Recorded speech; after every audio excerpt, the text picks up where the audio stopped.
ঠিক আছে, হ্যাঁ হ্যাঁ ঠিক আছে। হ্যাঁ হ্যাঁ, সবাইকে অনেক ধন্যবাদ আসার জন্য আজকে। তো ডক্টর অপর্ণা বন্দ্যোপাধ্যায়, ডক্টর অনিন্দিতা ঘোষালকে আমার বিশেষভাবে অনেক অনেক ধন্যবাদ এটা করার জন্য। আমি শুরু করার আগে একটা কথা বলতে চাই, সেটা এখানে হয়তো আপনারা অনেকেই সেটা জানবেন না, আপনারা অনেক ছোট, অনেকেই অনেক ছোট স্টুডেন্টরা স্পেশালি। আমরা যখন এখানে বড় হচ্ছিলাম, রুক্মিণী, আমরা সব, রুক্মিণী আমার থেকে জুনিয়র, কিন্তু আমি আর রুক্মিণী একটু আগে একটা কথা বলছিলাম, এবছর এসে আমি প্রচন্ড প্রচন্ড খুশি। কারণ আমার মনে হয় যে ডক্টর বন্দ্যোপাধ্যায়, ডক্টর ঘোষালের জন্য একটা বড় শিফট হয়ে গেছে কলকাতাতে। সেটা হচ্ছে আমরা যখন বড় হচ্ছিলাম তখন এটা একটা ছেলে স্কলারদের, মেল স্কলারসদের একটা আধিপত্য ছিল। এখন সেটা আর নেই। যেই আমরা সবাই আজকে জড়ো হয়েছি, রুক্মিণী যে ছবিটা দেখালো অমৃতসর গেলে, দ্য ব্রাইটস, হ্যাঁ ব্রাইটস টয়লেট, এটা যে একটা ফেমিনিস্ট স্পেস, এইটা কিন্তু একটা সাংঘাতিক সাংঘাতিক গুরুত্বপূর্ণ বিষয়। আমি বলছি না যে এখানে ছেলেদের আসা উচিত না, ওরম কিছু আমি বলতে চাইছি না, কিন্তু মেয়েদের একটা যে জায়গা, সেটা যে একটা ফেমিনিস্ট স্পেস, এটা ভীষণ ভীষণ গুরুত্বপূর্ণ।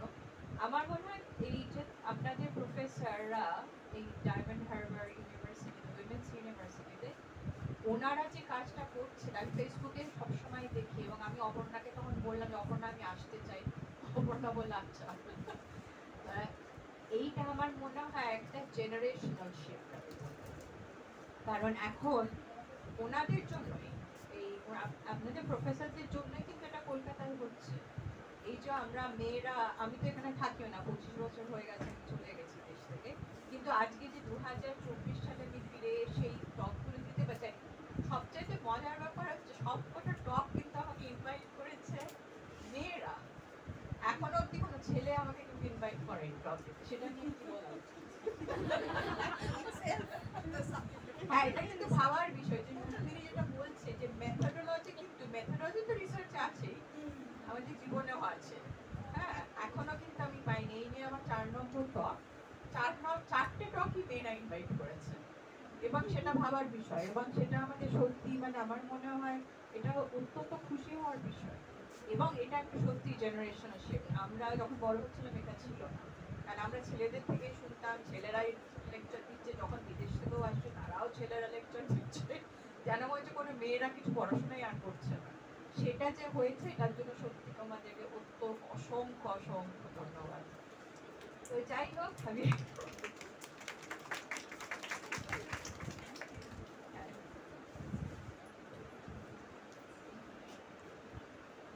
তো আজকের টকটা হচ্ছে আমার কাজ, আমি 2011 সাল থেকে করছিলাম। আমি আরেকটু বলিনি আমার নিজের বিষয়, আমি এখানে সোসিওলজি পড়েছিলাম, প্রেসিডেন্সি কলেজ অফ সোসিওলজি পড়েছিলাম, Davis school of economics of sociology পড়েছিলাম। তারপর যখন আমি বিদেশে অ্যাপ্লাই করছি পিএইচডির জন্য, তখন আমি সোসিওলজিতেই অ্যাপ্লাই করছি। তখন আমার একজন প্রফেসর ডেকে বললেন যে না, তুমি আর সোসিওলজিস্ট নেই, তোমার দ্বারা হবে না, তুমি এবার অ্যানথ্রোপলজিস্ট অ্যাপ্লাই করো। আমি বললাম ও তাই? তখন আমি অ্যানথ্রোপলজিতে অ্যাপ্লাই করলাম। এবার আমার পিএইচডি তাহলে দাঁড়ালো কি হচ্ছে, নৃতত্ত্ববিদ, অ্যানথ্রোপলজি। সুতরাং আমি এখন সোসিওলজি ছিলাম, মানে এখনো আছি, কিন্তু আমার পরিচয়টা এখন হচ্ছে অ্যানথ্রোপলজিস্ট হিসেবে, সেভাবে আর কি। না, এটা একটা ইন্টারেস্টিং, মানে আমাদের ইন্টারেস্টিং রাষ্ট্রীয় ঘটনা এটা, কারণ অ্যানথ্রোপলজিটা কিন্তু কলোনিয়াল ডিসিপ্লিন। হ্যাঁ, কারণ ওরা যে আসছে বিদেশ থেকে, এরা যে আসছে কলোনাইজ করতে, ওদেরকে আমাদেরকে জানতে হয়েছিল, যেটা বলে anthropology unfortunate is the first colonial discipline. হ্যাঁ, এখন অ্যানথ্রোপলজি সেটা নেই, একটা স্টুডেন্টের ইন্টারনাল ক্রিটিক দিয়ে গেছে, হয়েছে অনেক কিছু হয়েছে, কিন্তু সেভাবেই কিন্তু শুরু হয়। সুতরাং আমেরিকায় কিন্তু আবার অ্যানথ্রোপলজির ব্যাপারটা হচ্ছে যে আপনি যদি পাওয়ার নিয়ে জানতে চান, হাউ পাওয়ার ওয়ার্কস, ফেমিনিস্ট হতে পারে, পোস্ট কলোনিয়াল হতে পারে, নিওলিবারাল হতে পারে, যা কিছুই হতে পারে, ওইটা হচ্ছে আপনার ডিসিপ্লিন। হ্যাঁ, আর এথনোগ্রাফি, যেটা রুক্মিণী বলছিল আগে, আমার কাজটা সম্পূর্ণ এথনোগ্রাফিক বেসড। আমি ওই ফিল্ডে 10,000 মাইল দূরে এসে ফিল্ডেই কাজ করেছি, সেটা নিয়ে আজকে বলবো। তো আজকের টাইটেলটা হচ্ছে risky bodies and bodies at risk, HIV AIDS prevention and feminist resistance in Sonagachi. আর এইটা জাস্ট যেমন ডক্টর বন্দ্যোপাধ্যায় একটু আগে আপনাদের বলেছেন, এই বইটা জাস্ট এই সপ্তাহতেই বেরিয়েছে আসলে। আর আমি একটা কপি এনেছি, এটা কপিটা আমি আরো দেখাতে চাই একটা কারণে, যে কপির যে কাভার আর্টটা করেছে রতন দলুই। রতন দলুই হচ্ছে কমিউনিটি মেম্বার, ও হচ্ছে যৌনকর্মীর সন্তান। তো ও এই আর্টটা করে, এবং যখন ও করলো তখন এই গতর খাটিয়ে খাই, শ্রমিকের অধিকার চাই, এটাই হচ্ছে দুর্বারের স্লোগান। তখন রতন আর আমি ভাবছিলাম যে এটা কি তাহলে ট্রান্সলেট করব। তারপরে আমরা ঠিক করলাম যে না, এটা আমরা ট্রান্সলেট করবো না। একটা ট্রান্সলেশন আছে, বইয়ের পেছনে একটা ট্রান্সলেশন আছে, কিন্তু ছবিটাই আমরা করিনি, ছবিটা বাংলাতেই রেখে দিয়েছি। কারণ আমাদের দুটো একটাই হচ্ছে, এটা বাংলাতেই কাজটা হয়েছে, কারণ সোনাগাছিতে বাংলাই বলা হয়, বাংলাতেই কাজটা হয়েছে।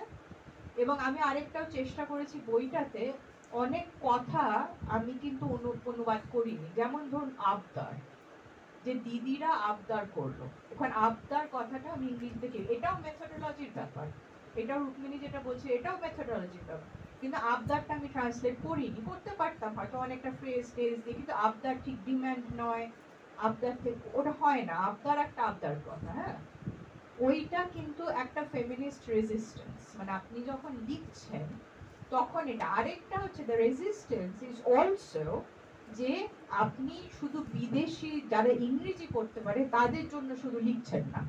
এবার আবদার কথাটা যে পড়বে সে বুঝবে আবদার মানে কি, কিন্তু পড়তে হবে। সেমনি ভাবে রতনার আমি ঠিক করলাম যে না, আমরা এটা বাংলাতেই রেখে দেবো। কারণ আমি রতনকে বললাম যে রতন, যার কৌতূহল হবে সে বইটা পড়বে, আর যে যার কৌতূহল হবে না তার বইটা না পড়াই ভালো, কারণ তার সে পড়বে না, সে জানো। সুতরাং আমরা এটা বাংলায় রেখে দিয়েছি। আরেকটা কথা আমি বলতে চাই, এগুলো সব মেথোডোলজির ব্যাপার, রুক্মিণী যেটা বলছিল। বইটার পাবলিশিং নিয়ে একটু বলতে চাই। বইটি প্রথমে বেরোনোর কথা ছিল ইউএসএ তে, ইউএসএর কেমব্রিজ ইউনিভার্সিটি প্রেস থেকে বেরোবে, ঠিক আছে। তখন আমি দেখলাম যে না, এটা প্রথম বইতে আমি ভুল করেছিলাম, তখন তো অত মাথায় বুদ্ধি ছিল না। তো যাই হোক, অত বুঝতাম না কিছু। তো যাই, প্রথম বইটা আমেরিকায় বেরোয়, তারপরে ইন্ডিয়াতে কোনো সার্কুলেশন হলো না সেভাবে, যেখানে কাজটা হলো সেখানেই কেউ কিছু জানতো না, ঠিক আছে।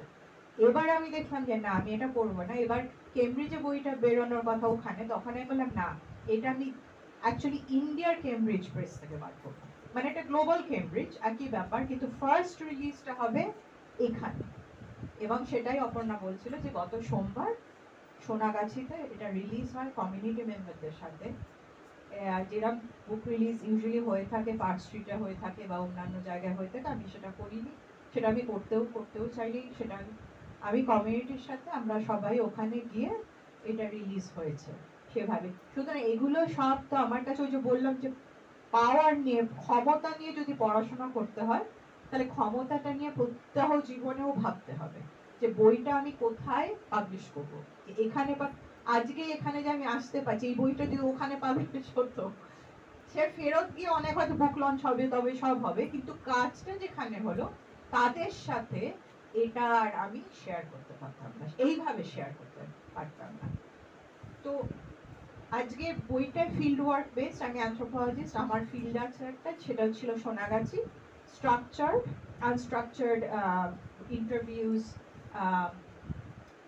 প্রচুর আড্ডা, প্রচুর গল্প, এরকম ভাবেই হয়েছে।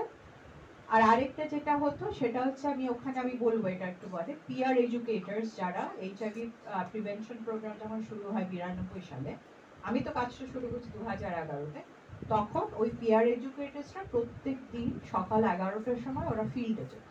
ওরা ওকে ফিল্ড করতো, সোনাগাছিতে যেত, এবং সোনাগাছিতে গিয়ে ওদের সবার নির্ধারিত মেয়ে ছিল যাদের সাথে গিয়ে কথা বলবে, কারণ প্রত্যেক 3 মাস অন্তর অন্তর রক্ত পরীক্ষা করতে হবে, একটা হচ্ছে HIV-র জন্য প্লাস আদার STDs এর জন্য, হ্যাঁ।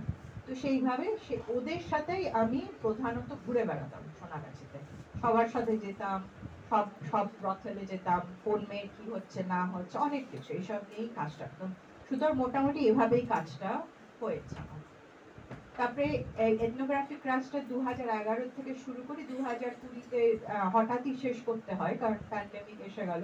আমি তো ভাবিনি আমি 2 বছর দেশে আসিনি, সেটা একটা বড় ব্যাপার। 2020-তে কাজটা প্রধানত কলকাতায় হয়, দুর্বারের সাথে প্রধান কাজ। তারপরে West Bengal state AIDS prevention control society, যেটা মানে আমাদের পশ্চিমবঙ্গের এইডস প্রিভেনশনের যেটা অফিস, সেখানে।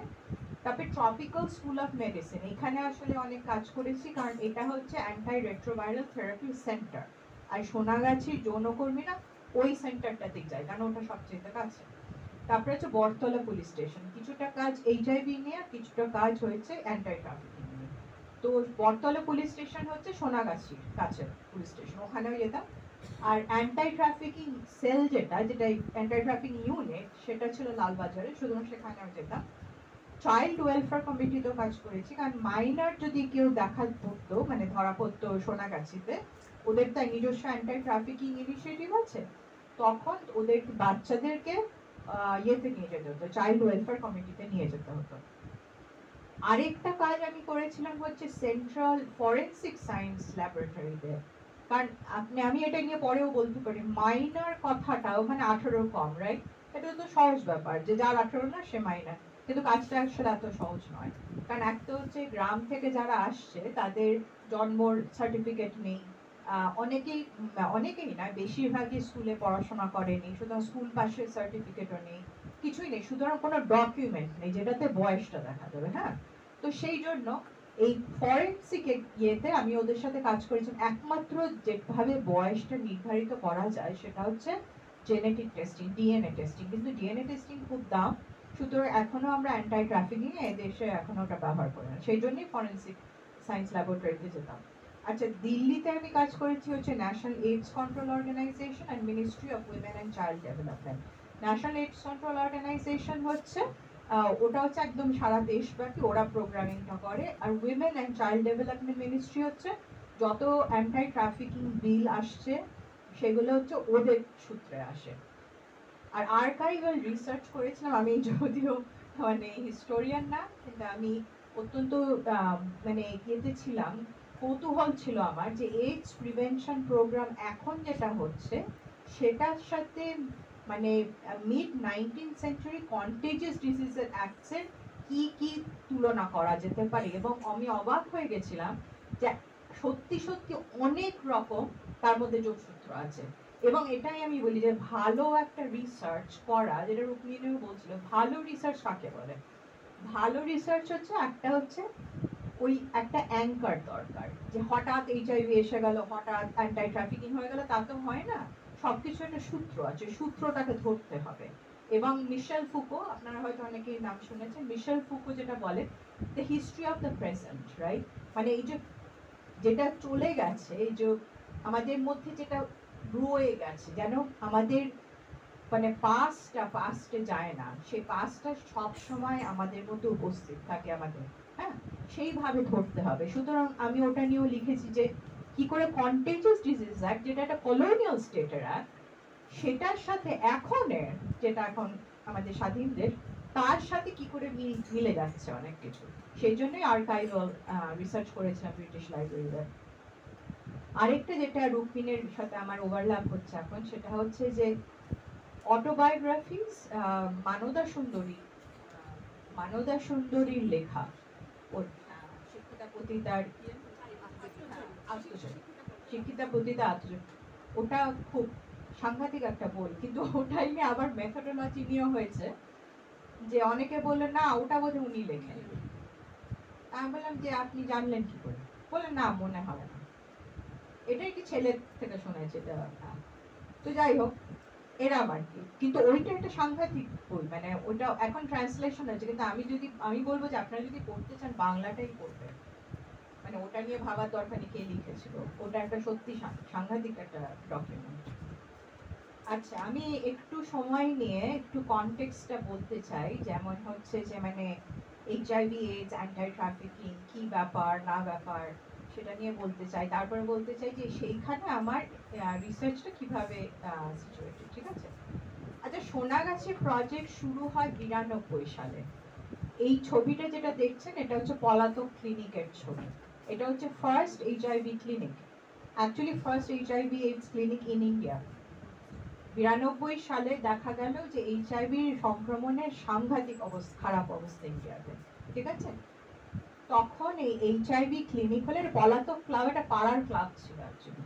পলাতক এরিয়াতে আপনি আমরা জানি না, আপনারা জানেন কতটা, ওখানে পলাতক সোনাগাছির ঠিক পাশে ওইখানে আর কি। তখন ওরা ক্লাবের ছেলেরা এটা বলে যে ঠিক আছে আমরা দিতে মানে এই জায়গাটাতে এইটা ক্লিনিকটা এখনো আছে। এখান থেকে শুরু হয় 92 সালে, আর 95 সালে দুর্বার এস্টাবলিশড। হ্যাঁ, কিন্তু এই 95, 92 আর 95 এর মধ্যে ছিল, আমি একটু সোনাগাছি প্রজেক্টটা নিয়ে বলতে চাই। সোনাগাছি প্রজেক্টটা 92 সালে যেটা হয় সেটা হচ্ছে যে একটা বেস লাইন সার্ভে করা হয় all India institute of public hygiene and health থেকে। বেস লাইন সার্ভেটাতে এটা দেখা দরকার যে HIV সংক্রমণটা কতটা ওখানে সোনাগাছিতে। কেন? কারণ ওটা হচ্ছে রিস্ক, হাই রিস্ক গ্রুপ, ওটা নিয়ে আমি আজকে বলবো। তো হাই রিস্ক গ্রুপ নিয়ে তখন দেখা গেল ওখানে সংক্রমণ প্রায় 50%, সাংঘাতিক অবস্থা, 50%। তো সেই থেকে সোনাগাছি প্রজেক্ট শুরু হয়। সোনাগাছি প্রজেক্টের একটা বড় ব্যাপার হচ্ছে পিয়ার এডুকেশন মডেল। তার মানে হচ্ছে যে যারা যৌনকর্মী আছে তাদেরকেই নেওয়া হলো এই প্রজেক্টটাতে কাজ করার জন্য, যে তারা গিয়ে অন্য যৌনকর্মীদের বলবে কন্ডম ব্যবহার করা নিয়ে। কারণ কন্ডমটা হচ্ছে একদম যেটা প্রুভেন একটা ডিভাইস, প্রুভেন যেটা আমরা বলি প্রফিল্যাক্সিস, প্রুভেন প্রফিল্যাক্সিস। কারণ একটা কথা মনে রাখবেন যে HIV কিন্তু এখনো কোনো ভ্যাকসিন নেই। হ্যাঁ, আরেকটা খুব জরুরি মনে রাখা সেটা হচ্ছে ইনফেকশাস ডিজিজ নিয়ে আমরা যখন আলোচনা করছি, ইনফেকশাস ডিজিজগুলো কিন্তু একটা রেজার্ভয়ার হোস্টের মধ্যে থাকে, কোনো একটা পশুর মধ্যে থাকে, ঠিক আছে। এবং এই যে আমরা কোভিডের ভ্যাকসিনটা যে আমরা তো তাড়াতাড়ি পেয়ে গেলাম, এটার কারণটাই হচ্ছে রেজার্ভয়ার হোস্টটাকে খুব তাড়াতাড়ি ধরে ফেলেছিল। তাই জন্য রেজার্ভয়ার হোস্টটা যদি ধরে ফেলা যায় সঙ্গে সঙ্গে ভ্যাকসিনটা তৈরি করে, যে কারণে HIV ভ্যাকসিন এখনো নেই। HIV তো ওষুধও নেই, আপনি ম্যানেজ করতে পারবেন ART, যেটাতে অ্যান্টি রেট্রোভাইরাল থেরাপিতে ম্যানেজ করা যায়, কিন্তু কেউ ঠিক হয়ে যাবে না কারণ ওষুধ নেই কোনো, ঠিক আছে। এখন রেজার্ভয়ার হোস্টটা খুব ইম্পর্টেন্ট। এটা ভেবে দেখুন কত বছর হয়ে গেল, এখনো কিন্তু HIV অ্যাকচুয়ালি কোন পশুর মধ্যে অবস্থান করে সেটা কেউ জানে না। এবং রেজার্ভয়ার হোস্ট কিন্তু পশুকে কিচ্ছু করে না, তার কিন্তু HIV হয় না। ওটা হয় যখন ওটা আমরা যেটাকে বলি স্পিল ওভার হচ্ছে। এই স্পিল ওভার যখন হচ্ছে তখনই মানুষের কাছে, তখন আমাদের অসুখটা করছে। হ্যাঁ, এইগুলো মাথায় রাখতে হবে যে HIV এইডস এর ব্যাপারটা। হ্যাঁ, এবার 92 সালে তো এটা শুরু হয় সোনাগাছি প্রজেক্ট। এবার 95 সালে গিয়ে দুর্বার হয়। এবং যেটা হলো, এটা নিয়ে আমি একটা বইয়ের পুরো চ্যাপ্টারই আছে, আমি খুব ভালোভাবে মানে প্রথম গ্রুপ অফ পিয়ার এডুকেটার্স যারা, তাদের সাথে কথা বলে একটা চ্যাপ্টার আমি লিখেছি। এই সোনাগাছি মডেলের জন্য, এই সাংঘাতিক ভালো কাজের জন্য ওরা কিন্তু কিছু বছরের মধ্যে 10 বছরের মধ্যে সোনাগাছি নিউ ইনফেকশন রেট নেমে গেল 5%, মানে কল্পনাতীত এটা। হ্যাঁ, এই সোনাগাছি মডেলটা সাংঘাতিক ভাবে নাম করা সারা পৃথিবী ব্যাপী। আমি কিছুদিন আগে সাউথ আফ্রিকা গেছিলাম, সাউথ আফ্রিকাতে গিয়ে ওখানেও ওরা সোনাগাছি মডেলটাকে কাজ করানোর চেষ্টা করেছিল, কিন্তু সেটা হয়নি। কারণ যেটা হলো না, এবং ওটা নিয়েই আমার কথা, ওরা আমাকে কথা বলতে বলেছিল যে কেন সোনাগাছি মডেলটা সাউথ আফ্রিকাতে কাজ করলো না। কারণ একটা ব্যাপার হচ্ছে লেবার মুভমেন্টটা, সোনাগাছিতে যেটা লেবার মুভমেন্ট হয়ে দাঁড়াবে সেটা কিন্তু সব জায়গায় হয়নি। সুতরাং সাকসেস যেটা আমরা বলি সোনাগাছি মডেলে, এটা মাথায় রাখতে হবে যেটা কিন্তু সব জায়গায় হয়নি। কিন্তু সোনাগাছিতে সাংঘাতিকভাবে এখন যেটা আমি আমার রিসার্চ করাকালীন 2011 থেকে এখন অবধিও নতুন ইনফেকশন প্রায় আর নেই। এটা একটা সাংঘাতিক আমি বলবো সাফল্য। হ্যাঁ, আচ্ছা, আরেকটা যেটা কথা বলতে চাই সেটা হচ্ছে যে এই যে আমি বলি যৌনকর্মী, কথাটা কিন্তু নতুন। ওদেরকে আগে বলা হতো বেশ্যা, খারাপ ভাষায় খানকি অমুক তমুক অনেক কিছু। হ্যাঁ, এই যে যৌন কর্মী, ঠিক আছে, এইটা নিয়েই আমার কাজটা। এই যৌন কর্মী তো হঠাৎ একদিন সকালবেলা উঠে তো আর কেউ বলে না যে আজ থেকে আমি আর বেশ্যা না, আমি আজ থেকে যৌন কর্মী। আমরা জানি ওভাবে হয় না। ওটাই হচ্ছে আমার কাছে প্রশ্ন, মূলত ওইটাই প্রশ্ন, এবং ওই প্রশ্নটাই আমি ট্র্যাক করছি কিন্তু আমার কাজের সূত্রে। হ্যাঁ, তো ওইটা আমি যেটা অ্যানালিটিক ফ্রেমওয়ার্ক তৈরি করেছি বইটায়, সেটা হচ্ছে, ও তুমি ভাবছো আমি ভাবছি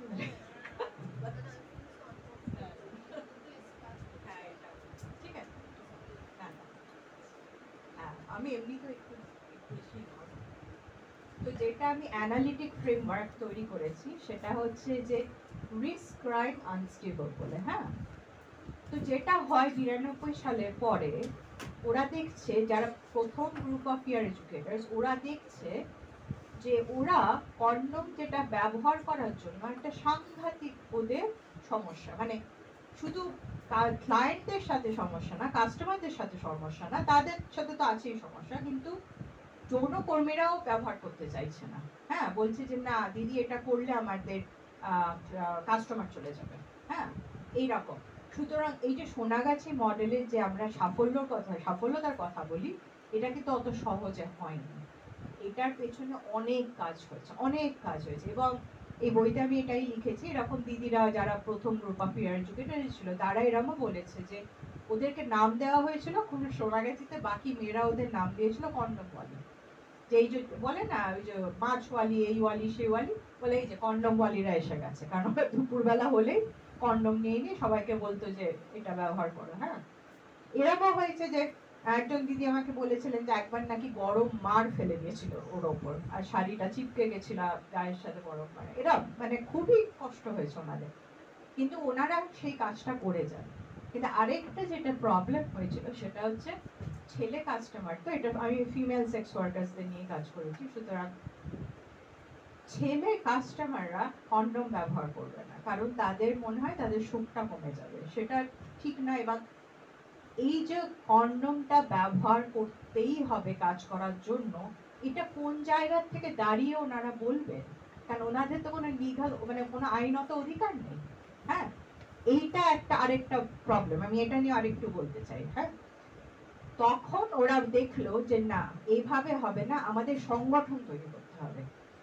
সেইভাবেই দুর্বারের সংগঠন তৈরি হয় 1995 সালে। হ্যাঁ, 3 বছরের মধ্যে ভাব, বা 92 সালে সোনাগাছি প্রজেক্ট, 95 এর মধ্যে দুর্বার মহিলা সমন্বয় কমিটি। হ্যাঁ, এবার কেন করলো ওরা এই জন্যই করলো যে ওদের একটা দাঁড়ানোর জায়গা চাই, আইনের কাছে দাঁড়ানোর জায়গা চাই। একটা হচ্ছে হেলথ রাইটস এর জন্য, যে কন্ডম ব্যবহার করতেই হবে, মানে কাস্টমারদের বলতে কন্ডম ব্যবহার করতে, কারণ আমাদের অধিকার, এটা আমার।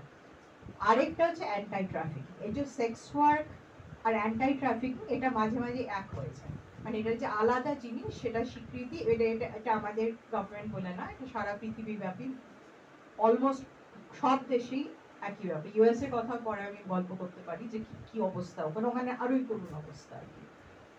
তো সেইভাবে এবার এইটা আমি বললাম, আমি যেটা অ্যানালিটিক ফ্রেমওয়ার্কটা তৈরি করলাম সেটা হচ্ছে যে এই লেবার মুভমেন্টটা কি করে আসলো, এই যে যৌন কর্মী হিসেবে পরিচয়টা কোথা থেকে আসলো, সেটা আমি বলার চেষ্টা করছি বইতে।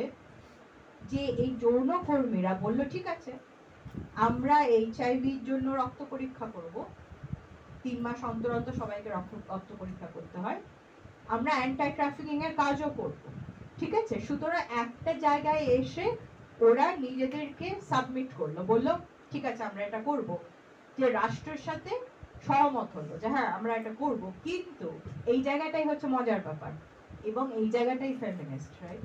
কিন্তু ওরা বললো করব, কিন্তু আমাদের অধিকার দিতে হবে, শ্রমিকের অধিকার দিতে হবে, গতর খাটিয়ে খাই, শ্রমিকের অধিকার চাই। হ্যাঁ, মিনিস্ট্রি অফ লেবারে আমাদের নাম নথিভুক্ত করতে হবে, ঠিক আছে। এই হলো ব্যাপার। তার মানে আমরা কি দেখছি, একটা ইন্টারেস্টিং ব্যাপার হচ্ছে এখানে, একটা যেখানে ওরা সাবমিট করছে, যেটাকে আমরা বলবো সার্ভেলেন্স।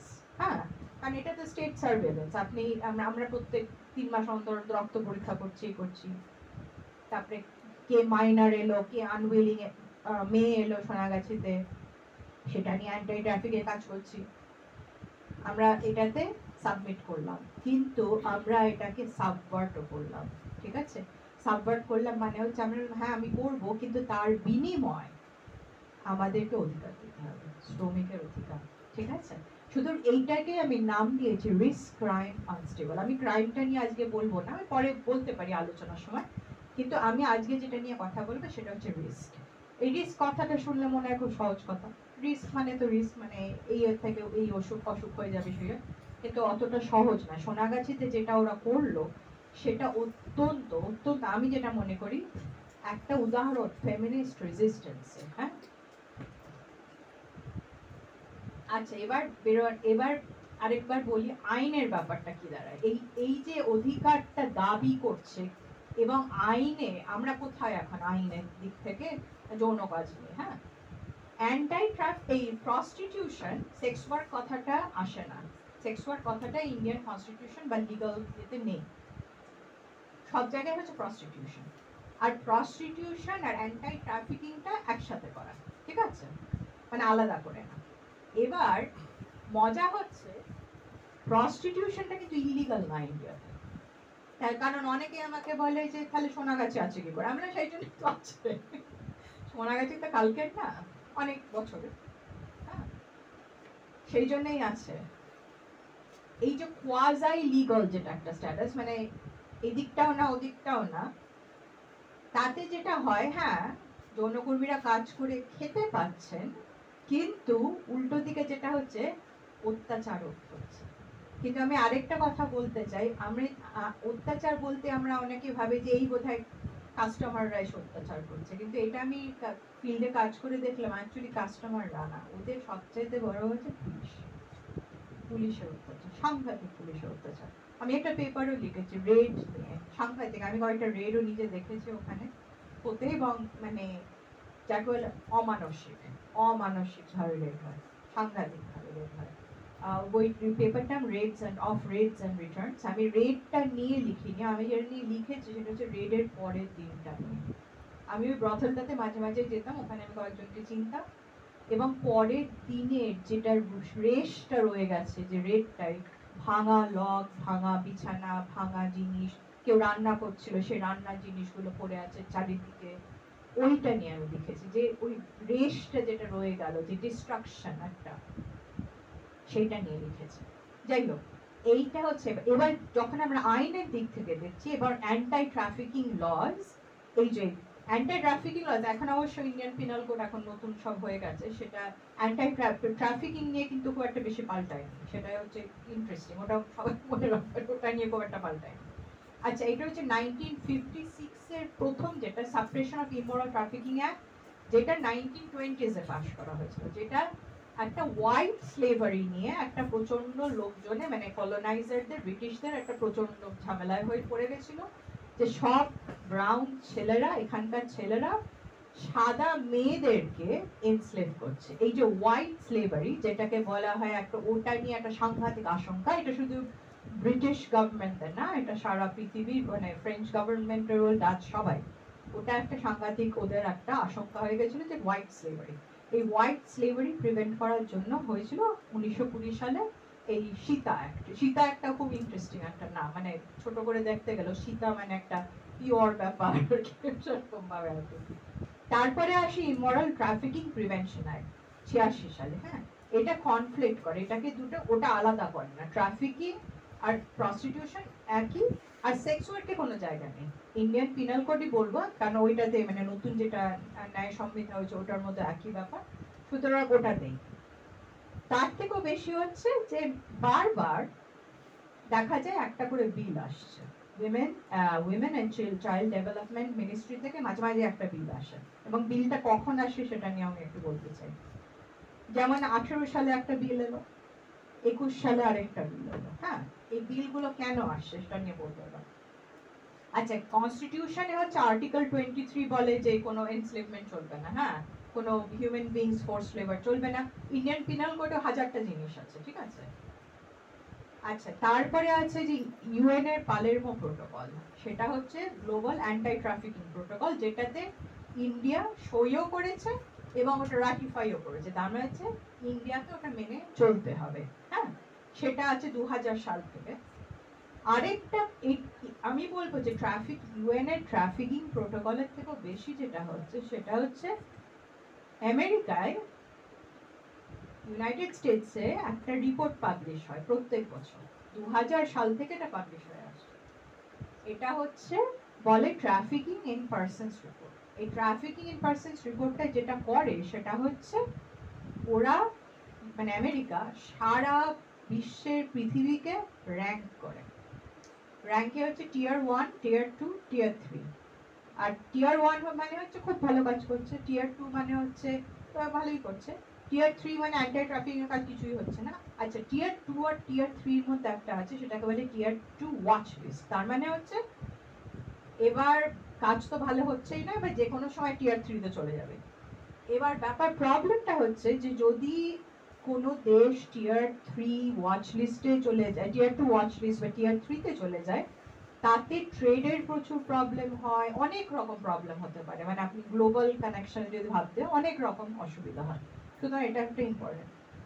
আচ্ছা, আরেকটা হচ্ছে যে 2010 অব্দি এটা জানা দরকার সবার, সেটা হচ্ছে 2010 অব্দি ইউএসএ কিন্তু নিজেকে র্যাঙ্ক করতো না। হ্যাঁ, তখন সবাই বললো কেন র্যাঙ্ক করছো না, নিজেদের র্যাঙ্ক কর। তাহলে হ্যাঁ র্যাঙ্ক করবো, না সবসময় টিয়ার 1, ঠিক আছে, ওটা আমরা কেউই অবাক হচ্ছে না শুনে, তাই তো? হ্যাঁ, তো ওরা সবসময় টিয়ার 1, আজ অব্দি কিছু হয়নি। কিন্তু যেটা আমাদের হলো 2006-তে যেটা হলো, ইউনাইটেড স্টেটসের যে ট্রাফিকিং ইন পারসনস রিপোর্ট ইন্ডিয়াকে ডাউনগ্রেড করে দিল। টিয়ার 2তেই ছিল ইন্ডিয়া, কিন্তু হঠাৎ দেখা গেল 2006 সালে টিয়ার 2 ওয়াচ লিস্টে চলে গেল। ঠিক আছে, এবার 2006, 2007 এখানে ডেটগুলো আমি দিয়েছি, 2008, 9, 10 ডাউনগ্রেডেড। তারপরে 2011-তে গিয়ে আবার টিয়ার 2-তে উঠলো। ঠিক আছে, যেই ডাউনগ্রেডিং হলো সঙ্গে সঙ্গে 2006-তে দেখো, 2006-তে ডাউনগ্রেড হলো তো, ঠিক 2006 সালেই ministry of women and child development, তখন মেনকা গান্ধী ওটার মিনিস্টার ছিল, ওরা সঙ্গে সঙ্গে একটা অ্যামেন্ডমেন্ট এনে দিল আইটিপিএ কে, মানে যেটা ইমরাল ট্রাফিকিং প্রিভেনশন অ্যাক্ট। ঠিক আছে, কি মানে সেটা সাংঘাতিক যে যৌনকর্মীর আয়তে কোনো তার বাচ্চা থাকতে পারবে না 20 বছর পরে। তাহলে আমাদের বাচ্চাগুলোর কি হতো ভগবান জানে। মানে যদি আমাদেরকে বলো তো প্রফেসরের পয়সা আর থাকতে পারবে না 20 বছর হয়ে গেল, তাহলে আমি জানি না আমার মেয়ে কি করতো। যাই হোক, এরম অবস্থা, এরম সাংঘাতিক। তখন দুর্বার একটা কাজ করে ওরা, একটা যেটা করলো সাংঘাতিক কাজ, সেটা হচ্ছে মার্চ টু পার্লামেন্ট। সবাই ট্রেন বোঝাই করে সারা ভারতবর্ষ থেকে দুর্বারের লিডারশিপে সারা ট্রেন করে সবাই দিল্লি চলে গেল। দিল্লি চলে গিয়ে ওরা ওখানে ধর্ণা দিল। ধর্ণা দেওয়ার পর এটা পাস করতে পারেনি, বিলটা কিন্তু ল হয়নি। হ্যাঁ, আচ্ছা, তারপরে যেটা হলো 2018 সালে আসে। এবার 2018 সালে গ্লোবাল স্লেভারি ইন্ডেক্স বলে আরেকটা আছে, এটা হচ্ছে অস্ট্রেলিয়ার। ঠিক আছে, অস্ট্রেলিয়ার এবার এরাও একই করে যে বলে এত স্লেভ মডার্ন স্লেভ, এরা সব মডার্ন স্লেভ মডেল স্লেভ। তখন দেখা গেল 2018 সালে গ্লোবাল স্লেভারি ইন্ডেক্সে 8 মিলিয়ন লোক নাকি দেশ ইন্ডিয়াতে লিভিং ইন মডার্ন স্লেভারি। আর তাতে ইন্ডিয়ার র্যাঙ্ক দাঁড়ালো 53, নর্থ কোরিয়ার সাথে সাথে। তাতে তো এখানে সব দিল্লিতে মাথা খারাপ হয়ে গেল যে এটা কি করে হতে পারে, নর্থ কোরিয়ার সাথে আমরা। এবার কি করা যাবে, আরেকটা বিল আনা হলো। ঠিক আছে, 2021 সালে ওরা আরেকটা বিল আনলো, একই ব্যাপার, যে ওই আবার রিহ্যাবিলিটেশন। সব এই কথাটা খুব ইম্পর্টেন্ট, রিহ্যাবিলিটেশন। হ্যাঁ, রিহ্যাবিলিটেশন এটা কিন্তু যৌন কাজের সাথে, কিন্তু যেটা মনে রাখতে হবে যে এই যে বিলগুলো আনছে সিভিল সোসাইটি অর্গানাইজেশনের সাথে, কাদের সাথে আলোচনা করছে, যারা প্রস্টিটিউশনটাকে বাতিল করে দিতে চায়। একটাও, এবং আমি এটাকে ভালোভাবে জোর দিয়ে বলতে চাই, একটাও যৌনকর্মী সংস্থাকে এটাতে আলোচনায় আনা হয় না, একটা। এবং বিলটা যখন পেশ করা হয়, দেওয়া হয় 15 দিন বা 1 মাস, 15 থেকে 20 দিনের সময় দেওয়া হয় যে আপনাদের কি মতামত। এবার ভাগ্য ভালো যে আমরা যারা এই ফিল্ডে কাজ করি, যারা আমরা রিসার্চ করি, যারা যৌনকর্মী সংস্থা, যারা অ্যাক্টিভিস্ট, কারিদার, আমরা সবাই মিলে জড়ো হয়ে একটা কঠোর চিঠি লিখে দিই। চিঠি লিখে বলি যে না, এটা করা যাবে না। যাই হোক, এটা করে যেটা হয়েছে, আজ অব্দি কোনো বিল কিন্তু মানে আইন হয়নি। সুতরাং এটা মনে রাখতে হবে। এটা কিন্তু আমেরিকার ক্ষেত্রে ঠিক না। আমেরিকায় কিন্তু যৌন কাজ তো একেবারে মানে ইলিগাল, শুধু লাস ভেগাসের জায়গাটাতে 11টা কাউন্টিতে ওটা লিগাল, বাকি না। ওখানে কিন্তু অনেক রকম ল পাস হয় যেখানে যৌনকর্মীদের কোনো রকমই মতামত তো দূরের কথা, ওই নিয়ে খবরের কাগজেও কেউ কিছু লেখালেখি করে না, কিছুই হয় না। হ্যাঁ, ওদের খুবই করুণ অবস্থা ওখানে। তো এইটা হচ্ছে আমি যেটা বলছিলাম যে আইনের। কিন্তু আরেকটা মজার ব্যাপার যেটা হচ্ছে, এই প্রস্টিটিউশনটা তো নেই মানে আইনের জায়গায় কোথাও, মানে সেক্স ওয়ার্কটা আইনে কোথাও বলে না। হ্যাঁ, ইন্ডিয়ান পিনাল কোড বা নতুন যেটা কনস্টিটিউশন কোথাও বলে না, ঠিক আছে। কিন্তু ন্যাশনাল এইডস কন্ট্রোল অর্গানাইজেশন কিন্তু প্রস্টিটিউশন ব্যবহার করে না, ওরা ব্যবহার করে সেক্স ওয়ার্ক, ঠিক আছে। এবার ওখানে সেক্স ওয়ার্ক, এখানে প্রস্টিটিউশন। হ্যাঁ, তাই আমি কাজটা যখন শুরু করছি, ডক্টর জানা, যিনি উনি চলে গেছেন, ডক্টর জানা এপিডেমিওলজিস্ট ছিলেন, যিনি ওই প্রিভেনশন প্রোগ্রামটা শুরু করেন 92 সালে। উনি তখন আমাকে বলেছিলেন, কারণ আমি প্রথমে ভেবেছিলাম কাজটা এইচআইভি নিয়ে করবো, কিন্তু পরে যখন উনি আমাকে বললেন যে দেখুন, কাজটা যদি ভালো করে করতে চান আপনি এটা অ্যান্টি ট্রাফিকিংটা দেখতে হবে, তখন আমি, তার কথাটা খুব ঠিক। কারণ আমি যখন কাজটা শুরু করলাম আমি দেখলাম যে এই আইন আর ওষুধ, ল আর মেডিসিনটা এমন ভাবে জড়িয়ে আছে যে এটাকে আলাদা করা সম্ভব না। কাজটা করতে সময় লাগলো অনেকটাই, কিন্তু মানে কাজটা করে আমার মনে হয় ভালো হয়েছে, কারণ তলিয়ে ব্যাপারটাকে দেখেছি আমি। সেই জন্য ওইটা নিয়েছে, মানে একটা ল আর একটা মেডিসিন, এটা একটা আনস্টেবল রিলেশনশিপে। হ্যাঁ, এটাই এখানে আমার কাজটা বাধা, যে একদিকে ল বলছে যে প্রস্টিটিউশন, অ্যান্টি ট্রাফিকিং, আর এদিকে মেডিসিন, নাকো, ন্যাশনাল কন্ট্রোল অর্গানাইজেশন বলছে সেক্স ওয়ার্ক, ঠিক আছে। এদিকে এইচআইভি, এদিকে অ্যান্টি ট্রাফিকিং। সুতরাং কাজটা হচ্ছে একদিকে এইচআইভি, একদিকে অ্যান্টি ট্রাফিকিং। আরেকটা জিনিস আমি বলতে চাই, 92 সালে তো এই সোনাগাছি প্রজেক্টটা শুরু হলো, 2000-এর মধ্যে কিন্তু অ্যান্টি ট্রাফিকিংটা ফেরত এলো। ওই যে হোয়াইট স্লেভারির কথা বলছিলাম, সেটা নিয়ে একটা সাংঘাতিক আশঙ্কা লোকের। হ্যাঁ, তারপরে কিন্তু আমাদের স্বাধীনতার পরে অনেক বছর সারা পৃথিবী ব্যাপী অ্যান্টি ট্রাফিকিং নিয়ে কিন্তু কিছু শোনা যাচ্ছে না। এই 95 থেকে 2000-এর মধ্যে হঠাৎ আবার অ্যান্টি ট্রাফিকিং নিয়ে শোনা যেতে শুরু করলো, ঠিক আছে। এইটা খুব একটা জরুরি ব্যাপার, এই কানেকশনটা ইম্পর্টেন্ট। এটা কেন হলো এইটা নেই, আমি তখন আমি দেখলাম হ্যাঁ আমাকে এই দুটোই দেখতে হবে, আমাকে অ্যান্টি ট্রাফিকিংও দেখতে হবে, আমাকে এইচআইভিও দেখতে হবে, ঠিক আছে। আরেকটা ব্যাপার খুব জানা দরকার এই পরিপ্রেক্ষিতে বলি, সেটা হচ্ছে যে আমাদের কিন্তু দেশে একটা অ্যাক্ট আছে, ওটার নাম হচ্ছে এইচআইভি এইডস প্রিভেনশন অ্যাক্ট। ওখানে কিন্তু প্রস্টিটিউশন বলা না ওখানে। আর আমি আরেকটাও বলতে চাই, সেটা হচ্ছে সারা পৃথিবীর মধ্যে আমাদের যে প্রিভেনশন প্রোগ্রাম এবং আমাদের যে অ্যাক্টটা, এটা অত্যন্ত প্রগতিশীল, অত্যন্ত প্রগতিশীল। তার মানে আপনারা সবাই বুঝতেই পারছেন যে আইনের দিক থেকে ওনাদের কোনো অধিকার নেই, এদিকে এইচআইভি এইডস প্রিভেনশনের একটা সাংঘাতিক প্রগতিশীল অ্যাক্ট। পুরো ব্যাপারটা বেশ গোল পেলে। কিন্তু আমার যেটা যেটা রুক্মিণীও বলছিলাম, আমি ফিল্ডে আমাকে তাহলে আমি কি দেখছি, এইটার মধ্যে প্রত্যহ জীবনটা তাহলে কেমন হচ্ছে। এক তো ধরুন লেখা আছে দিল্লিতে হচ্ছে কি কোথায় হচ্ছে, সেটা তো আছে আছে, কিন্তু সেইটা এই আইনগুলো যদি মানে আমি এইচআইভি বলি বা অ্যান্টি ট্রাফিক, এইটা সোনাগাছির মধ্যে কিভাবে যৌনকর্মীরা সেইটা নিয়ে আছে, তাদের জীবনটা কিভাবে যাচ্ছে সেদিন, তারা কি বলছে, এবং তার চেয়েও বেশি আমি যেটাতে খুব কৌতূহলী ছিলাম যে ওটাকে কি করে সাবভার্ট করছে, যে কি করে ওটাকে ঘুরিয়ে দিচ্ছে।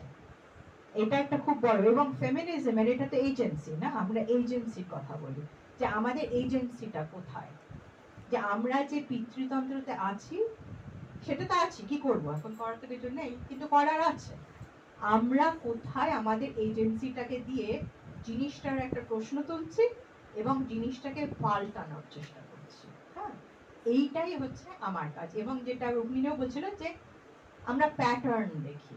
হ্যাঁ, ধরুন আপনি যদি আমার বইটা পড়েন তখন দেখবেন আমি এক একজনের গল্প বলছি, কিন্তু গল্পগুলো কিন্তু এই জন্য বলছি না যে ওটা একটা মানে আলাদা একটা গল্প, আলাদা না, কারণ ওই গল্পটার সূত্রে অনেক কিছু আমরা জানতে পারছি এবং গল্পটা অনেকের সাথে, একদম এক গল্প তো হতে পারে না, কিন্তু জীবন সত্যি যেটা নিয়ে আমি লিখেছি সেই জীবন সত্যিগুলি অনেকটা কিন্তু মিলে যাচ্ছে এবং ওইখান থেকে প্যাটার্ন গুলো আসছে। এবং ওই প্যাটার্ন গুলো কি কি এবং প্যাটার্ন গুলোতে আমি কেন কৌতূহলী, কারণ ওইটার থেকে আমি দেখতে চাইছি যে সাবভার্সনটা কোথা থেকে আসছে, কি সাবভার্ট করছে। ঠিক আছে, আচ্ছা এবার আমি বলি একটু এইচআইভির কথা। সেটা হচ্ছে যে নাকো, যেটা বললাম যে এরকম নাকো হচ্ছে সবচাইতে মানে যেটাকে আমরা বলি nodal agency, India government of India nodal agency, দিল্লিতে অফিস হতে নেই।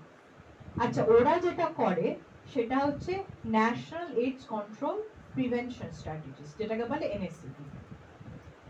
খুব প্রগতিশীল, এটা কিন্তু খুবই প্রগতিশীল। এবং এখন হচ্ছে এনএসসিপি 5 চলছে। আমি একটু এটা দেখাতে চাই। শুরু হয়েছিল 92 সালে, যেটা বললাম 92 সালে শুরু হয়।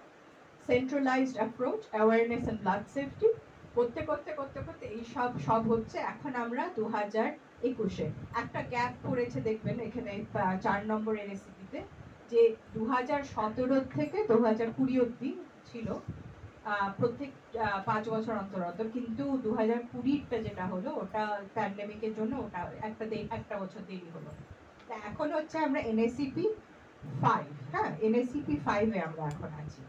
এবং এখন যেটা হচ্ছে মানে নাকোর যেটা মেথড এখানে সেটা হচ্ছে যে ওরা একটা ইন্টিগ্রেটেড সার্ভিস প্রোভাইড করে। হ্যাঁ, যেমন হচ্ছে ধরুন আপনি যদি সোনাগাছি যান, ওখানে আমি যেখানে কাজ করতাম অবিনাশ ক্লিনিক, একদম সোনাগাছির মাঝখানে, ওটাকে বলে ড্রপিং সেন্টার। হ্যাঁ, ওখানে ড্রপিং সেন্টারে ডাক্তার আছে, কাউন্সিলর আছে, সব আছে ওইখানে এসে। এমনকি এটাও আছে যে আপনি মানে সব যৌনকর্মীরা তো ব্রথেল বেস না, অনেকে আছে ফ্লাইং সেক্স ওয়ার্কার্স, ওটা নিয়েও বলতে পারি পরে। সেটা হচ্ছে আমি মানে তারা প্রধানত হচ্ছে গৃহবধূ, কিন্তু তাদের কিছু মাঝে মাঝে এক্সট্রা কিছু টাকার দরকার হলে তারা সোনাগাছিতে আসে দিনের জন্য, একটা ঘর ভাড়া করে আবার চলে যায়। হ্যাঁ, ফ্লাইং সেক্স ওয়ার্কার। কিংবা ধরুন যারা রাস্তায় সলিসিট করছে তারাও এসে, এই ড্রপিং সেন্টারগুলো আমার ওইটাই ছিল আমার প্রধান এথনোগ্রাফিক জায়গা। হ্যাঁ, আমি ওখানে, বা বৃষ্টি পড়ছে কেউ ভেতরে ঢুকে আসলো। এই নাকর এটা একটা খুব সাংঘাতিক ব্যাপার যে একটা জায়গা ধরে ওরা কমিউনিটিটাকে বিল্ড করছে, বুঝতে পারছো? ওটা খুব একটা ব্যাপার। আচ্ছা ওয়েস্ট বেঙ্গলে হচ্ছে এইডস কন্ট্রোল সোসাইটি বলে এটাকে। হ্যাঁ, এইডস কন্ট্রোল সোসাইটি, ওটাকে বলে ন্যাশনাল এইডস কন্ট্রোল অর্গানাইজেশন। আর স্টেট লেভেলে বলে এটা, যেমন আমাদের এটা হচ্ছে West Bengal AIDS control society. এখানে আছে, এটা সল্টলেকেই অফিস এদের। আচ্ছা এখানে একটা খুব ইন্টারেস্টিং ব্যাপার হলো, এবার ধরুন 2000-এর মধ্যে সোনাগাছিতে তো নতুন ইনফেকশন অনেক কমে গেল, কিন্তু যেটা ঝামেলা দাঁড়াচ্ছে তখন যে ভদ্রলোক সমাজে এইচআইভি ইনফেকশন বাড়ছে। এবার কি করা যায়? কেন এখন ভদ্রলোকদের কি করে আপনি বলবেন যে? তখন শুরু করলো ওয়েস্ট বেঙ্গল থেকে, এটা খুব মজার একটা ব্যাপার, একটা বুলাদি ক্যাম্পেইন। এই যে বুলাদি হচ্ছে এটা ন্যাকড়ার পুতুল, তাই তো? বুলাদি হচ্ছে ন্যাকড়ার পুতুল। এবং বুলাদি দেখুন দের মধ্যে বসে একজন মহিলা, এই কন্ডম নিয়ে বললে কেউ কিছু খুব একটা মনে করবে না, আর দিদি বলছে মানে ওরকম ভাবে। এই ক্যাম্পেইনটা কিন্তু খুব সাকসেসফুল হয়। হ্যাঁ, কিন্তু আমার যেটা মানে রিসার্চটা করতে গিয়ে যেটা মনে হয়েছিল যে বুলাদি ক্যাম্পেইন, আপনারা বোধহয় কেউ তখন জন্মাননি, যাই হোক, বুলাদি ক্যাম্পেইন আমাদের যাদের মনে আছে তখন হয়তো আমরা দেখতাম এই বিলবোর্ড গুলো, বুলাদি ক্যাম্পেইন মনে আছে? হ্যাঁ, এখন যেমন গয়নার বিলবোর্ড চারিদিকে, তখন ছিল বুলাদি ক্যাম্পেইনের বিলবোর্ড। ওই বুলাদি ক্যাম্পেইন একটা খুব মজার ব্যাপার হলো, তখন কিন্তু আস্তে আস্তে মধ্যবিত্তরা একটু নড়ে বসলো, বললো যে ও আচ্ছা ভদ্রলোক সমাজ একটু নড়ে বসলো, ও আচ্ছা এটা ভালো, তাহলে বুলাদি কন্ডম ব্যবহার করতে বলছে। ঠিক আছে, আরেকটা মনে রাখতে হবে যে 92 সালে কিন্তু আমাদের দেশটা লিবারালাইজ করে, হ্যাঁ আমাদের সব বিদেশি জিনিস আসতে শুরু করে। তখন কামাসূত্র যে কন্ডমটা ছিল, আপনারা হয়তো তা জানবেন না, সেটা কামাসূত্রের প্রথম অ্যাড বেরোয় এবং প্রচন্ড সাংঘাতিক অ্যাড, সেটা বড় বড় করে বেরোতো। হ্যাঁ যাই হোক, ওই যে একটা একটা সেক্সুয়াল রেভলিউশনও শুরু হয় ওই সময়টা, মানে রেভলিউশনটা হয়তো একটু বাড়াবাড়ি হচ্ছে কথাটা, কিন্তু কোথাও একটা নড়ে যাচ্ছে যৌনতার। ভদ্রলোক সমাজেও যৌনতার ব্যাপারটা, প্রশ্নটা উঠে আসছে। হ্যাঁ মানে আমার বাবা মার জেনারেশনে যেমন ছিল যে কি করে বাচ্চা হচ্ছে কেউ জানে না, সেরকম ওরম ব্যাপারটা আস্তে আস্তে কিন্তু সরে আসছে। এই এই সময়টা তাই জন্য খুব ইন্টারেস্টিং। এইচআইভি এইডস, লিবারালাইজেশন, ইকোনমির ব্যাপার, তার মধ্যে এই বুলাদি ক্যাম্পেইন, এই সব মিলিয়ে একটা খুব খুব মানে একটা ইন্টারেস্টিং সময় আসে। যাই হোক, এই ক্যাম্পেইনটা আবার খুব সাকসেসফুল হয়। কন্ডোমের ইউজটা মানে মধ্যবিত্ত বা এমনি ভদ্রলোক সমাজেও কিন্তু ভালো রকম তখন ছড়িয়ে পড়তে শুরু করে। আচ্ছা, এটা হচ্ছে ফ্যাক্ট শিট এই গত বছরের থেকে, এটা পার্সেন্টেজে দেওয়া, আপনারা দেখে বুঝতে পারছেন। প্রথমটা যদি দেখেন, প্রেভালেন্স হচ্ছে 0.20%। দ্যাটস রিমার্কেবল অ্যাচিভমেন্ট ইন্ডিয়ার জন্য। That's a remarkable. আমি বললাম যে যে ওই যে এইচআইভি অ্যাক্টটা কিন্তু অত্যন্ত প্রগতিশীল একটা অ্যাক্ট, অত্যন্ত প্রগতিশীল। কারণ কি হচ্ছে, ওরা সেক্স ওয়ার্ক বলছে, ওরা আমি আরো বলছি, এই যে ওপেনলি এগুলোকে কথাটা বলা এবং ওপেনলি প্রোগ্রামিং করা, এই যে বুলাদি ক্যাম্পেইনটা করা, এইগুলো যে করে, যেটা কিন্তু সব দেশে হয়নি। হ্যাঁ আমেরিকায় হয়নি, এটা আমেরিকায় সেটা হয়নি। তো আমরা ভাবি আমেরিকা প্রগতিশীল, কিন্তু এই ব্যাপারে কিন্তু প্রগতিশীল একেবারে, অনেক ব্যাপারেই না, কিন্তু এই ব্যাপারেও না, ঠিক আছে। তো এইটা হচ্ছে নিউ এইচআইভি ইনফেকশনস, হ্যাঁ ইন থাউজেন্ডস, এটার একটা সাংঘাতিক ভাবে কমে গেছে কিন্তু। এবং শোনা গেছে, আমি যেটা বললাম, আমি নতুন ইনফেকশন আমি এখন আর প্রায় শুনি না, হ্যাঁ কিন্তু অনেক অনেক কষ্ট করে কিন্তু ওই জায়গাটায় ওনারা আসতে পেরেছে। আচ্ছা, রিস্কি বডিজ, এবার যেটা বলতে চাই সেটা হচ্ছে যে এইচআইভি এইডস প্রতিরোধের জন্য কিছু গ্রুপসকে ঠিক করা হয়েছে, আইডেন্টিফাই করা হচ্ছে যে তারা হচ্ছে হাই রিস্ক গ্রুপ। আমরা এটা বলি এইচআরজি। আচ্ছা, আমরা বলি এইচআরজি ইন্ডিয়াতে, নাকো বলে এইচআরজি, কিন্তু ওয়ার্ল্ড হেলথ অর্গানাইজেশন কিন্তু এইচআরজি কথাটা আর ইউজ করে না, ওরা বলে কি পপুলেশন। আমি এটা এখনো যা বুঝতে পারি না কেন নাকো এটাকে পাল্টায় না, কারণ আমি কেন এটা পাল্টানো দরকার, ঠিক আছে, এটা নিয়ে আজকে আরেকটু বলবো। সেটা হচ্ছে যে এইচআইভি প্রিভেন্ট প্রথম হচ্ছে সেক্স ওয়ার্কার্স, এবং সেক্স ওয়ার্কার্সদের মধ্যে ফিমেল সেক্স ওয়ার্কার্স বেশি করে, ঠিক আছে, 4 গুণ তাদের সম্ভাবনা। পিপল হু ইনজেক্ট ড্রাগস বা ইন্ট্রাভেনাস ড্রাগ ইউজার্স, তাদের 7 গুণ সম্ভাবনা HIV. Gay men and other men who have sex with men, MSM বলে যেটা, men who have sex with men 11 times, transgender 14 times, ঠিক আছে। এই 4টে হচ্ছে হাই রিস্ক গ্রুপ বা কি পপুলেশন, ঠিক আছে, এটা মাথায় রাখতে হবে। এবার হচ্ছে তাহলে আমরা হাই রিস্ক গ্রুপটাকে ডিফাইন করছি কিভাবে, মানে আমরা কারা হাই রিস্ক গ্রুপ হচ্ছে, এই ডেফিনেশনটা আমি এনেছি আপনাদের জন্য। সেটা হচ্ছে, এটা নাকোর definition, national health control organisation এটা ডিফাইন করে। সেটা হচ্ছে, people are said to be an increased risk acquiring HIV infection if what they're doing or what they might do place them in a facilitating situation. আমি এটাকে একটু highlight করে দিয়েছি হলুদ দিয়ে, সেটা হচ্ছে if what they're doing or what they might do। এটা কারণ আছে। আরেকটা যাওয়ার আগে আরেকটা বলি, এই লাল ছাতাটা হচ্ছে যৌন কাজের গ্লোবাল সিম্বল। যদি কাউকে লাল ছাতা এরকম একটা পিন করে দেখেন তাহলে বুঝবেন যে তারা দে সাপোর্ট সেক্স ওয়ার্ক রাইটস। হ্যাঁ, যাই হোক, এটা আবার ফিরে আসে, এই যে জায়গাটা হাইলাইট করেছি হলুদে, ওইটা নিয়ে বলতে চাই আজকে। সেটা হচ্ছে যে if what they are doing or what they might do, তাহলে ব্যাপারটা দাঁড়াচ্ছে যেটা, সেটা হচ্ছে যেটা পাবলিক হেলথে বলা হয় বিহেভিয়ার। আপনার বিহেভিয়ার, আপনি কিভাবে করছেন বিহেভ, ঠিক আছে, আপনি আপনার যৌন সম্পর্ক কার সাথে, কি সাথে, এইভাবে। তার মানে কি হচ্ছে, যেটার উপর ফোকাস করা হচ্ছে সেটা হচ্ছে একটা মানুষের উপর। সুতরাং এই মানুষটা যদি এই কাজ করে তাহলে তার এইচআইভি সংক্রমণের সম্ভাবনা অত্যন্ত বেড়ে যাচ্ছে, ঠিক আছে। এটার একটা প্রবলেম আছে। প্রবলেমটা এটাই যে এটা সমাজটাকে ধরছে না। সমাজের মধ্যে যেটা স্ট্রাকচার আছে, সমাজের মধ্যে যেটা ভিন্নতা আছে, সমাজের মধ্যে যেটা উচ্চতা নিচ্চতা ব্যাপার আছে, এইটা ধরে না। শুধু বলছে একজন মানুষ এটা করুন, সুতরাং আপনার বিহেভিয়ারটা যদি পাল্টে ফেলতে পারে তাহলেই হবে, কিন্তু সেটা তো সম্ভব না। যৌনকর্মীরা যদি যৌন কাজই না করলো তাহলে তো যৌন তার খাবে কি? হ্যাঁ, এইটা নিয়েই আমি লিখেছি। হ্যাঁ, সুতরাং এটাকে আমরা যেটা বলবো রিস্ক এজ আ বায়োমেডিক্যাল, মানে বায়োলজিক্যালি আর মেডিকেলি এটা এরকম ভাবে পাবলিক হেলথে যেমন নাকো বা ওয়ার্ল্ড হেলথ অর্গানাইজেশন এরা এভাবে রিস্ককে বলে যে এটা হচ্ছে রিস্ক। আর কারা রিস্কে আছে? যৌনকর্মীরা, ইন্ট্রাভেনাস ড্রাগ ইউজার্সরা, এরকম। ঠিক আছে, এটা একটু মাথায় রাখতে হবে। আচ্ছা, এরপর হচ্ছে আরেকটা হলো, সেটা হচ্ছে ব্রিজ পপুলেশন। এটা পরে আসে অনেক। দেখা গেল যে শুধু তো হাই রিস্ক গ্রুপ না, যেমন যারা যাতায়াত করছে, যারা আসছে, যারা একবার বাড়িতে ফিরছে, যারা 1 মাসে একবার বাড়িতে ফিরছে, যারা 3 মাসে একবার বাড়িতে ফিরছে, এরকম একটা মাইগ্রেন্ট পপুলেশন। ঠিক আছে, এটার মধ্যে একটা বড় একটা গুরুত্বপূর্ণ হচ্ছে truck drivers, long distance truck drivers. এদের মধ্যে কিন্তু এইচআইভি ইনফেকশন রেট খুব হাই ইউএসএ তে। অ্যাকচুয়ালি ওদের মধ্যে এখন দেখা যাচ্ছে ইটস অ্যাকচুয়ালি দ্য হাইয়েস্ট। কারণ ওখানে যেটা আমি বলছিলাম, এইচআইভি প্রোগ্রামিং নিয়ে কিন্তু এত খোলাখুলি ভাবে কিছু করানোর বুলাদি ক্যাম্পেইন নেই কোনো, সেটাই মানে ওভাবে বলছে, কোনো বুলাদি ক্যাম্পেইন নেই। শুধু লং ডিস্টেন্স ট্রাক ড্রাইভার্সরা কিন্তু at a very high risk, কিন্তু they R a bridge population.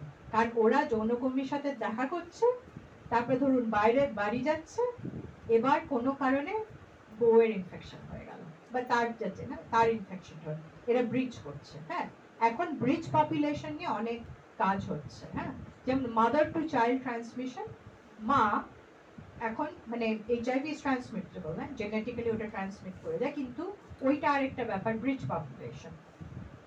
মা ইনফেক্টেড হলো, বা বাচ্চা ইনফেক্টেড হয়ে গেল। ঠিক আছে, কিন্তু এটা দুটো ওষুধ আছে অ্যাকচুয়ালি। দুটো ওষুধ হচ্ছে যে একটা প্রেগন্যান্সির সময় দিতে হবে, আর কেউ যদি প্রেগন্যান্সির ওষুধটা কোনো কারণে মিস করে থাকে তাহলে বাচ্চা জন্মের সময় ওষুধটা দিয়ে দিলে, ইনজেকশনটা দিয়ে দিলে ট্রান্সমিশন হবে না। এবং এটা খুব সাকসেসফুল। প্যান্ডেমিকের সময় খুব ডিফিকাল্ট হয়েছে সাব সাহারান আফ্রিকাতে, ওটা এই গ্রুপটা এখন অন দ্য রাইজ।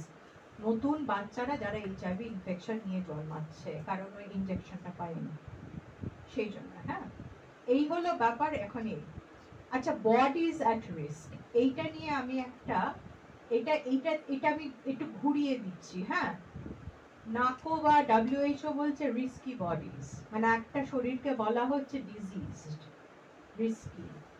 ঠিক আছে, এবং তাতে তাদের স্টিগমাটা কিন্তু আরোই বেড়ে যাচ্ছে। এই যে যৌন কাজের স্টিগমাটা, এটা তো চিরদিনই ছিল, কন্টেজিয়াস ডিজিজ অ্যাক্টের সময় ছিল যৌন কাজ মানে হচ্ছে ডিজিজড বা নষ্ট মেয়ে ছেলে, অমুক তমুক অনেক কিছু।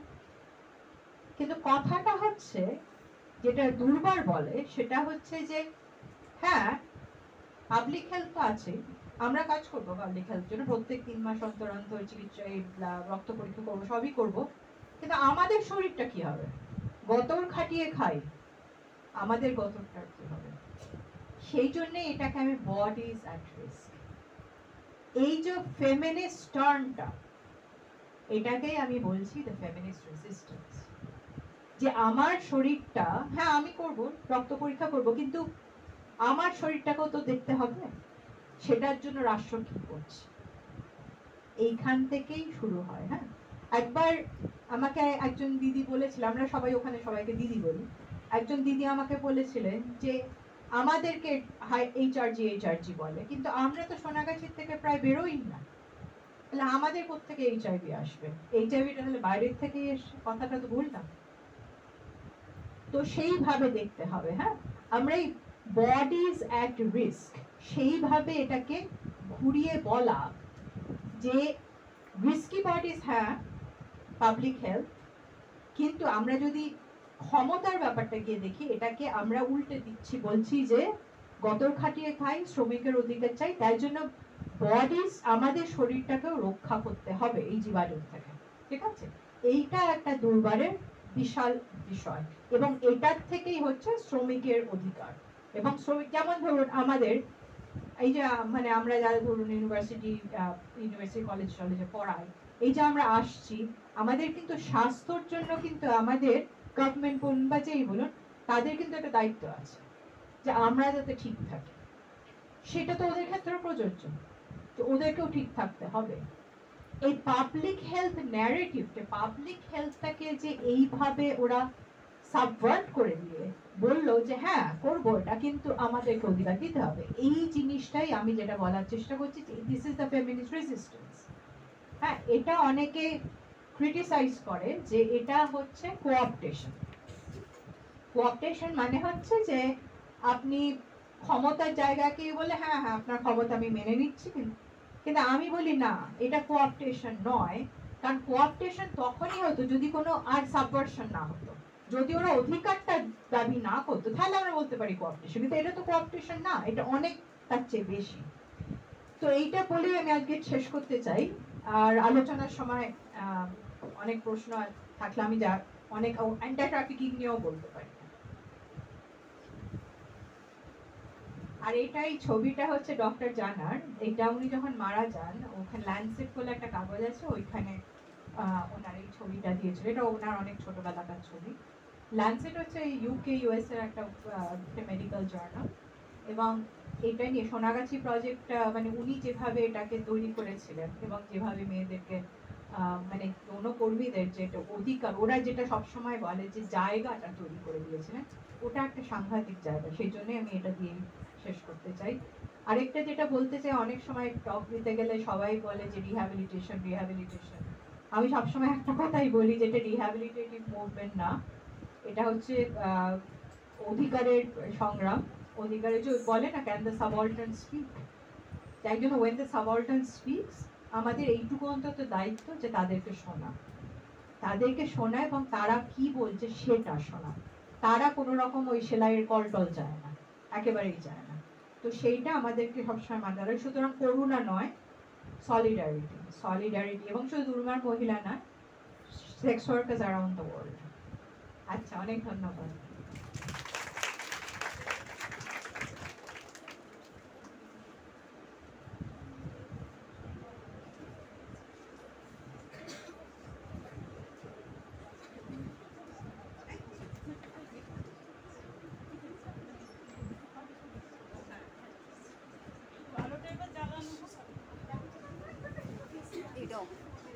রেকর্ডিংটা ম্যাম তো বলেছিল করতে, ম্যাম কি প্রশ্ন না ম্যাম বলেছিল প্রশ্নগুলো রেকর্ড করার কথা বন্ধ করবো না আসবে।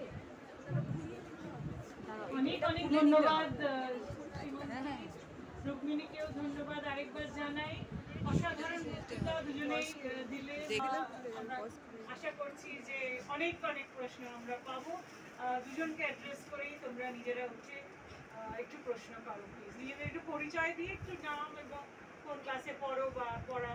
আচ্ছা, আমাদের মধ্যে আরো অতিথি আছেন, আপনারা দুজন আপনাদের একটু বলুন আপনারা কোন কলেজ থেকে এসেছেন? শহীদ নুরুল ইসলাম মহাবিদ্যালয় থেকে এসেছি, আমি হিস্ট্রি ডিপার্টমেন্ট থেকে এডুকেশন। আচ্ছা, খুব ভালো লেগেছে আপনারা এসেছেন। শহীদ নুরুল ইসলাম এটা নর্থ 24 পরগনাস থেকে তেতুলিয়া। তেতুলিয়া, বাহ, খুব ভালো। আপনারা অত দূর থেকে এসেছেন, খুব ভালো লাগছে। টপিকটা খুব ভালো লেগেছে, মানে ইন্টারেস্টিং। সোশিওলজির প্রফেসর মধুরিমা দাশগুপ্ত এসেছে। তো এবার আমাদের আলোচনা পর্বটা বেশ জমে উঠবে মনে হচ্ছে। আপনারা প্রশ্ন করুন, মানে দুজনকেই আপনারা করতে পারেন, আলাদা আলাদা ভাবে একসঙ্গে যাই।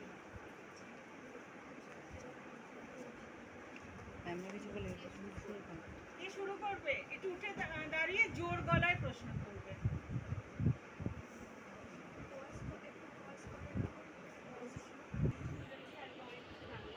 আমি হিস্ট্রি ডিপার্টমেন্টের প্রেসিডেন্সি স্টুডেন্ট। আমি মাস্টার্সে কাজ করেছি জুইশ মহিলাদের অটো এথনোগ্রাফি লিটারেচারে। তো আমার একটা প্রশ্ন রুক্মিণী ম্যামকে, যে অটো এথনোগ্রাফি এবং অটোবায়োগ্রাফি এই দুটো রিডিংয়ের মধ্যে ডিফারেন্সটা হচ্ছে। আর একটা প্রশ্ন হচ্ছে, আপনি যে বলছিলেন যে মহিলাদের যে অটোবায়োগ্রাফিগুলো নিয়ে কাজ করেছে, তো ওদের রোজকার লাইফ নিয়ে কথা আছে তার মধ্যে, তো সেখানে মেনস্ট্রুয়েশন প্র্যাকটিসেস বা মানে মাসিক নিয়ে কি কিছু বলা আছে এইটা? আর সীমান্তি ম্যামকে একটা প্রশ্ন হচ্ছে, কাস্ট কাস্ট ডিভিশনটা সেটা কি সেক্স ওয়ার্কারদের মধ্যে মানে কম দেখা যায় কি, মানে কাজের স্পেসটা যেহেতু একই, তো সেখানে কি সেই ডিফারেন্সেসগুলো কমে গেছে?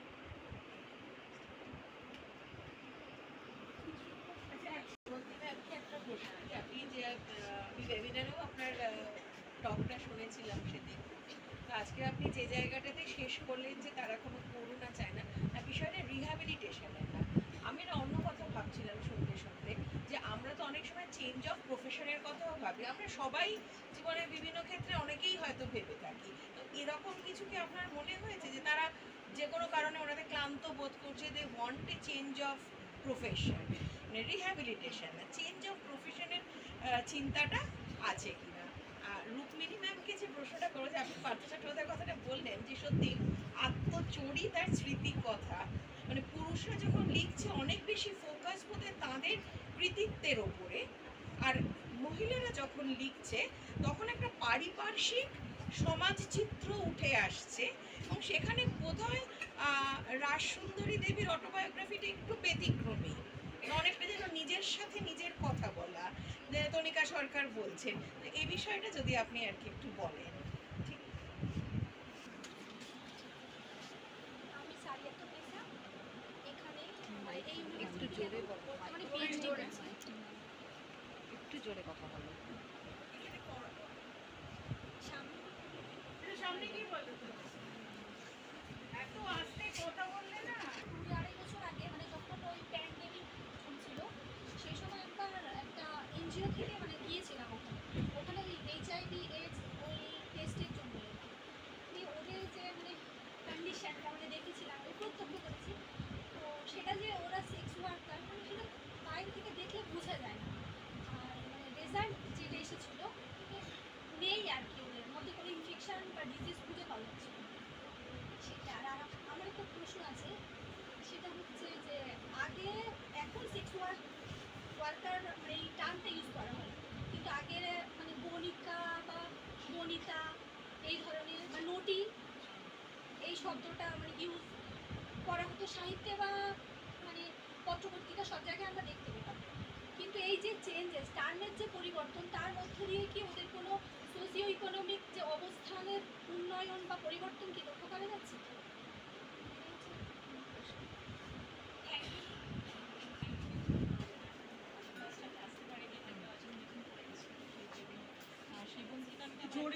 ছিল যে আপনি যেটা বললেন যে men have sex with main, তো সেটা কি গে মেনদের জন্য নাকি হেটারোসেক্সুয়াল নাকি উভয় পক্ষে, সেটা একটু জানা, বিকজ আমার পিএইচডির কাজ ছিল ম্যাসকুলিনিটির উপরে। শ্রীমতী ম্যামকে আমার একটা তোমার পরিচয় দাও, জোরে দাও। আমি MA 4th সেমেস্টার স্টুডেন্ট। আমার একটা কোশ্চেন হচ্ছে, আপনি যখন বললেন এই দুর্গার কথাটা, 1995-এর কথা বললেন, তার আগে 1992-র কথা বললেন, তার আগে মানে এই টপিকটা যেহেতু আমরা পড়েছি সেক্স ওয়ার্কার, তো এটা পড়ার সময় দেখেছিলাম যে সংলাপের একটা সার্ভে হয়েছিল, আর একটা সম্ভবত ওটা 1982-তে, যে অল বেঙ্গল উমেন্স ইউনিয়ন সম্ভবত ওরা এই বিষয়টাতে কাজ করেছিল। তো ওটার সাথে এই রিলেটেড, মানে ওটা থেকে কীভাবে এটা ট্রান্সফর্ম হচ্ছে বা ওখান থেকে কতটা ইন্সপায়ার্ড হচ্ছে, এটা যদি আপনি একটু বলেন।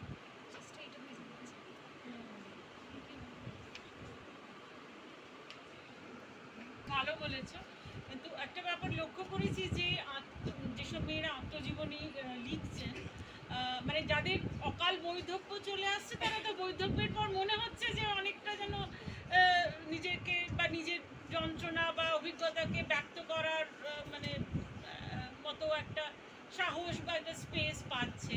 কিন্তু যারা ধরো অ্যাপারেন্টলি একটা সুখী দাম্পত্য জীবন যাপন করেছে, মানে একটা দীর্ঘ দাম্পত্য জীবন, স্বামীরা শেষ পর্যন্ত বেঁচে আছেন, মানে রাজসুন্দরীও দেবীও তার মধ্যে একজন, তারা কিন্তু ওই স্বামীর সঙ্গে মানে পরিবারের মানে ঘর সংসারের কথা রয়েছে প্রচুর, কিন্তু ঠিক স্বামীর সঙ্গে সম্পর্কটা কি, হ্যাঁ সেটা কিন্তু খুব একটা মানে আনছে না। মানে সাইলেন্সের কথা তুমি বলছিলে, যেমন রাসুন্দরী দেবীর মধ্যে দু চারটে কথা, এবং আমার একটা খুব ইন্টারেস্টিং মনে আছে, বলছে উনি একবার এমন অসুস্থ হয়ে পড়েছে মানে প্রায় মরে যাচ্ছে, তাহলে কি স্বামী একটা কি মন্তব্য বলো কি ওইরকম একটা কিছু। তারপরে একজন বোধহয় শরৎ কুমারী দেবের আমি পড়ছিলাম, মানে মানে অন্য সোর্স থেকে জানা যাচ্ছে যে তাদের সম্পর্কটা মানে বেশ টার্বুলেন্ট একটা মানে কনজুগালিটি, কিন্তু কোথাও মানে স্বামীর সম্বন্ধে মানে খারাপ কথা বলছেন না। তো মানে এমনি দাম্পত্য নিয়ে এরা কম লিখছেন, এবং লিখলেও মানে স্বামীকে একটু একটা উজ্জ্বল আলোকে প্রেজেন্ট করা, হ্যাঁ, মানে ওই পরিবারের সম্মান নালে হানি হবে। তো এই ট্রেন্ডটা আমি দেখেছি। ব্যতিক্রম আমার মনে হচ্ছে হৈমবতী সেন, যিনি যার দুটো বিয়েই প্রচণ্ড মানে অ্যাবিউসিভ, মানে দুজন হাজব্যান্ডে প্রচণ্ড ডোমেস্টিক ভায়োলেন্স করেছে। আমি খুঁজেছি অনেক, মানে এই বিষয়টা নিয়ে আমি খুঁজছিলাম, আমি দেখছি যে কিছু ডায়েরিতে আমি পাচ্ছি, কিন্তু যখনই অটোবায়োগ্রাফি মেয়েরা লিখছে মানে তখন মানে মাথায় তো একটা রিডারশিপ থাকছে, মানে এটা ছাপা হবে, পাবলিক